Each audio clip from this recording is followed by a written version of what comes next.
2 Chronicles chapter 2. Plans for the temple and palace. Solomon planned to build a temple to give honor to the Lord's name.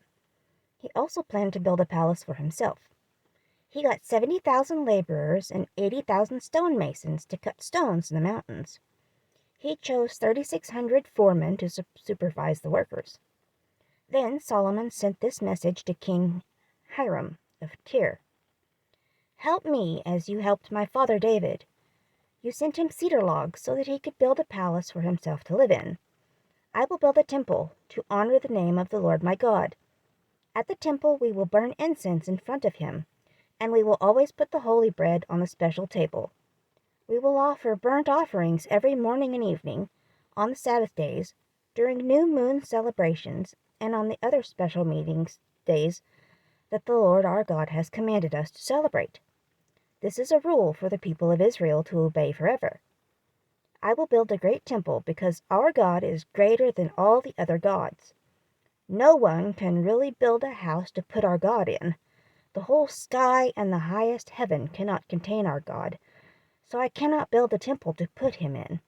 I can only build a place to burn incense to honor him.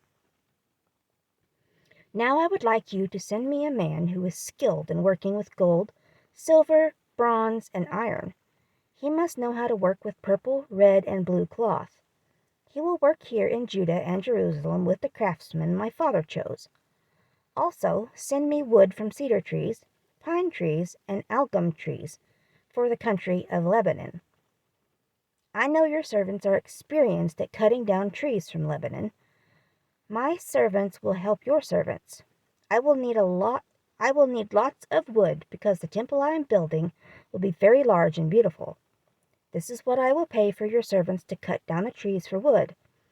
I will give them 125,000 bushels of wheat for food, 125 bushels of barley, 115,000 gallons of wine, and 115,000 gallons of oil." Then Hiram answered Solomon and sent this message to him. "Solomon, the Lord loves his people. That is why he chose you to be their king." Hiram also said, "Praise the Lord, the God of Israel. He made heaven and earth. He gave a wise son to King David. Solomon, you have wisdom and understanding. You are building a temple for the Lord. You are building a palace for yourself.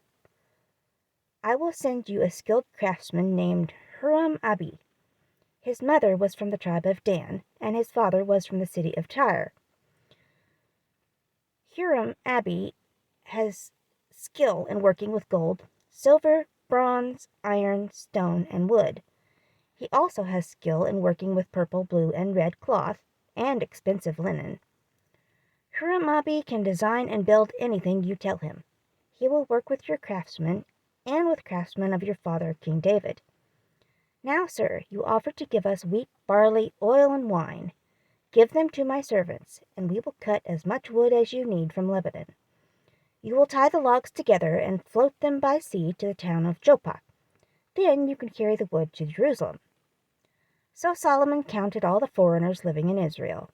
This was after the time when his father David counted the people. They found 153,600 strangers in the country. Solomon chose 70,000 men to carry the stones, 80,000 men to cut the stone in the mountains, and 3,600 men to supervise the workers.